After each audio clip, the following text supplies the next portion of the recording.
Hi there! Welcome to the Legally Blind Geek YouTube channel. My name is Mike. On this channel, we focus on overcoming low vision challenges. Today, we're going to focus in on something that I believe anybody with a visual impairment, whether they're legally blind, age-related vision loss, outdoor enthusiast, or somebody just likes to go shopping on their own and has a problem reading signs. We have two different varieties of monoculars. One is a 4-power. And then there's the other one that I use outdoors for watching squirrels and stuff like that, sporting events. It's an 8x30. It's waterproof. Well, as much as it can be. We're going to talk about why a close focus monocular is good and what it's good for. Interested? Check it out. Here we go.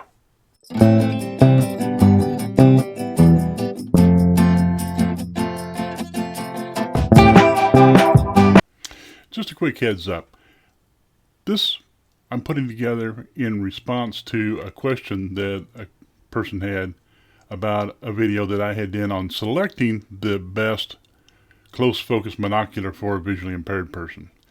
Wasn't quite sure what made a close focus monocular anything different than, your standard run-of-the-mill, run out to your big box store and buy some inexpensive, some cheap, monocular. So in this video, I'm going to attempt to explain why it's a good idea and what you can use one for and how to use them. So basically, I was introduced to a low vision close focus monocular when I went to the Heinz Blind Rehab Center, and they showed us how to use them, what it was good for, and how convenient it was. And initially, I was just kind of like, oh yeah, something else I got to have in my pocket, something else I got to carry that's not going to really be of any benefit to me. Well, I was wrong. I was wrong in thinking that way. And as soon as I became a little bit more open-minded and started to embrace, the technology, I discovered that, this does fill a niche. This is good for something. So what is that? What is it good for something? Well, here is the one that I was issued when I went to the VA. It's got the little neck strap on it. And it's a lower magnification. It's a 4-power or 4X with a 12 millimeter objective, which, if you know anything about optics, it's probably not going to be very powerful, and it's not going to gather a lot of light. Those numbers are kind of what they tell us. So with that in mind, I decided, well, I'll at least give it a try. So I put it around my neck, and I went on a shopping trip and discovered that with this little guy right here, I could read all those placards that are on the end of the rows that said, coffee, beans, flowers, sugar, all those kinds of placards that were up there. I could look and I could see, well, that's what's in that aisle. So let me go down this aisle and see if I can find X, Y, or Z, which came in pretty handy.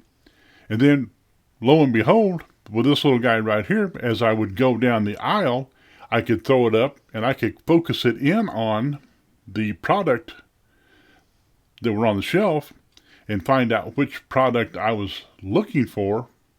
And I could even focus it down to enough to where if I held it about, less than arm's length away, maybe this far, 20 inches or so, I could focus in on, and I could read enough of the information that was on the carton to make a good buying choice, to see what I was looking at. So, sounds good, right? Solved one problem. So this little guy right here, little 4X by 12, solved that problem for me. But what it wasn't very good at is when we'd get out and we'd start doing some mobility training, and I was working on trying to find addresses, street addresses. I had to be fairly close. In other words, for this little 4-power guy to work for me, I had to be, less than 50 feet away if the numbers were big and bold. And if the characters or the text wasn't big and bold, I had to be closer than 50 feet, which,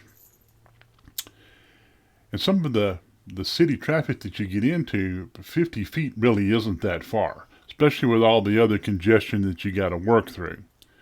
So It worked, but it didn't work quite as well as I would hope that it would, but I made do. So I got by with it. It worked. So after some years of working with this little guy and playing with binoculars and other things that I'd put around my neck when I went to a sporting event, or little kitten here. See, here's a little bit. Little bit's wanting to play with the keyboard and stuff like that. So she is a rescue animal, and she is kind of my little buddy. So we'll just kind of overlook a little bit, okay? Her name's Oreo, just in case you wanted to know.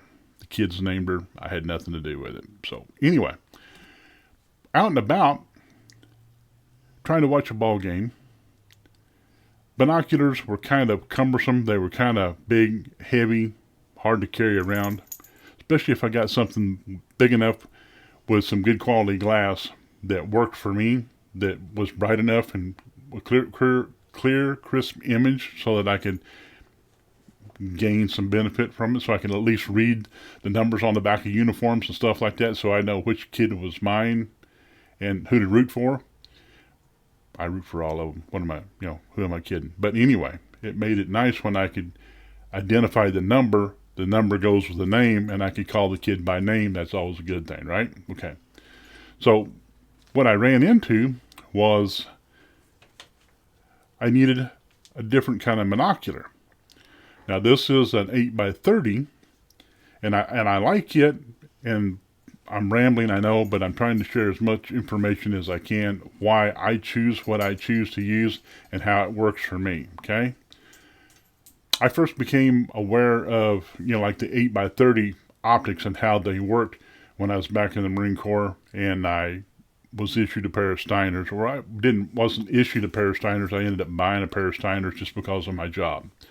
They came in handy. They were lightweight, easy to carry. They were a military marine binocular, so they were pretty rock solid. I got accustomed to that kind of glass. I got accustomed to that kind of clarity, the way they focused. That's kind of why I'm going with this Walther. Now, it's comes in really handy. I have this lanyard that goes around my neck, and if you want to wrap it around your wrist, you can do that. I put it around my neck because it's easier for me to carry. I can throw it or the other one, either one, around my neck. I can take it, I can stick it in my shirt pocket. There you go. I've got a monocular. Close focus. Sorry, phone. Close focus. Okay, this is important. With this, even though it is an 8-power magnification, I can zoom it out. I make this barrel long by screwing it out, and I can read stuff as close as me to the computer screen there. In other words, less than an arm's length away. I think it's 20 inches, something like that. 16, 20 inches is the minimum focal distance. Okay, that's as close as you can get, which again comes in really handy if I am in a sporting goods store or any kind of store or in a restaurant and I want to check out what's on the menu. You go to the same restaurant all the time, I understand. But when you go into some of these restaurants and they've got the menus that are on a glossy stock that you can't pick up, or my iPhone magnifier won't pick up and read, I can hold it away. I can screw this all the way out. I can pick it out, and I can actually read these menus that are in these restaurants, which to me is pretty good. It makes them really big, so I got to almost read them one letter at a time. However, that's better than sitting there going, hey, what do you think I'll like? Or, would you read the menu to me? In a crowded restaurant, and you got 8 or 10 kids on a team, and then their parents, you kind of you get scattered around, it's loud. That doesn't work. This works. Close focus monocular is really an indispensable tool for anybody with visual impairment. Legally blind like myself, or folks that are, have the age-related vision loss. If you got glaucoma or one of those kinds of things where the lens has gotten foggy, it doesn't help as much, but it does help because it makes it bigger and more bold so you can make out what each character is. Great item. I think everybody should have one. If you're interested in any of these, I do have, affiliate links in the description down below. Follow the link to Amazon. You purchase something, I'll make a little bit. Thank you very much. I do appreciate your support. I know for a fact this works really good for sitting and watching the squirrels play in the backyard, up in the trees. I've even been able to see some birds and identify some birds, which, when you get sick and tired of watching television, you just want to see what's going on around your house. This works really well. You can sit back in the house, look through the window. Nobody's the wiser. You don't look like a peeping Tom. Okay? Just saying. So, what do you think? Do you use a monocular? Are you aware of the close focus monocular and how it would benefit someone with a visual impairment? They make really good gifts. If you have somebody on your shopping list that has, problems seeing stuff very clearly, and you think that they may give this a try, it's money well spent. Like I said in the beginning, I was skeptical at first. I thought, just something else I have to keep up with that I'm going to lose. Something in my pocket, around my neck that's not going to be of any benefit to me. I was wrong. They are very useful. They do serve a niche. And I believe they'll work for you. So, if you got some questions, please use the comment section down below. You've got some experiences you'd like to share, please use the comment section down below. If you like this content, consider giving us a thumbs up. You might want to subscribe so you stay up to breast of all the stuff that we post.